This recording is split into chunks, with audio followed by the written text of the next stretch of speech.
سنگشکن یا غار سنگتراشان جهرم هست. 4 هکتار وسعت داره، 100 ستون داره، بیش از 100 ستون داره، 12 تا دروازه داشته که ورودیش بوده که الان خراب شده، 8 تا ورودی الان داره. قسمت ورودی سوم یک سنگاب درست کردن برای ذخیره آب استفاده کردنشون. بعد حالا بریم داخل، بقیه‌اش داخل براتون میگم، همونجوری دارید فیلم میگیرید. تا قسمت آخر ما بخوایم چیزی نزدیک شاید 30-40 متر طول داره. 100 متر هم از این قسمت بخوایم برید. این مال کیه؟ مال چقدر سال پیشه؟ کی؟ تقریبا از زمان قاجار به این طرف. این دو تا ستون وسط تصویر که میبینید ستون با آجر خش درست شده و زیرش چاهیه که گبرها در زمان ساسانیان در دل کوه حفر کردن. چیزی شاید نزدیک به 200-300 متر هم عمق داره. حتی تا چند سال پیش هم از همین چاه آب برداشت میکردن واسه این باقی که مشاهده میکنید.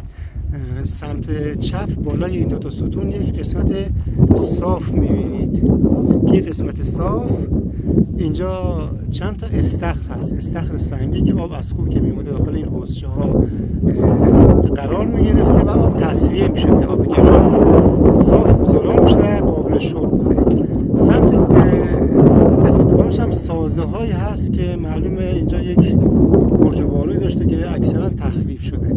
فعلا میراث فرهنگی روز حفاری نداده و ثبت ملیش کردن. سمت چپ تصویر هم اگر برید اون قسمت، به خاطر که این باغ الان غیر مجاز بوده تمام منطقه ملی رو گرفته. اهالی شهر اون قسمت اومدن درختای جنگلی کاشتن، بعد حوضچه درست کردن، یه چند تا چشمه آب هست به نام آب چکچک، اون رو به حساب مرمتش کردن که دیگه این باغدارا بیشتر از این به حریم کوه و دره تجاوز نکنن. یک تفریح شده واسه اونم در اتاق قلعه گبریه که در شرق جهرم.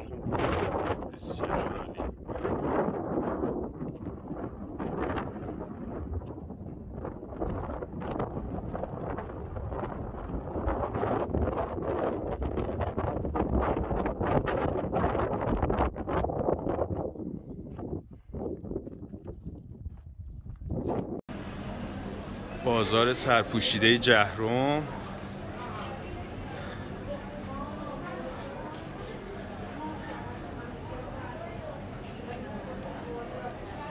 این هم یک کاروانسرا در دل بازار.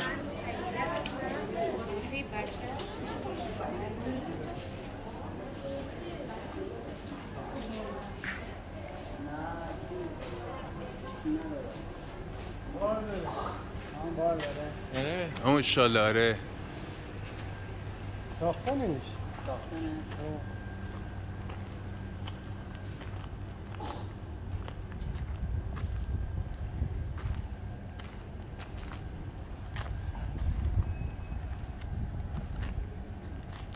با 2 تا نخل در وسط که بار هم داره.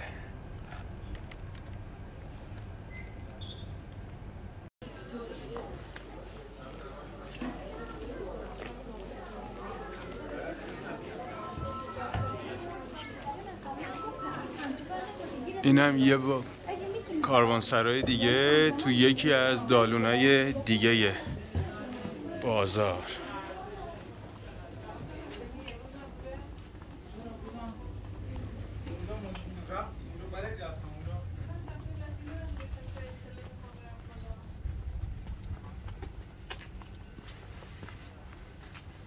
اینم کاروانسرای بازار جهرم هست که سکوی که روش قرار گرفتیم باراندازا که بارشون بار شتر و کاتر و الاغ بوده روی این بارانداز خالی میکردن واسه سوار کردن و پیاده کردنش. یعنی ارتفاع داشته که ارتفاعی کمتری بخوان بلند و کوتاه کنن. چیزا اینجا منطقه حوضی هست که مثلا واسه آبشخور حالا یا حیوونا یا معمولا آب انبار اینجا داشتن که الان اثری ازش نیست. دور تا دورشن که دیگه حجره‌هایی که مثلا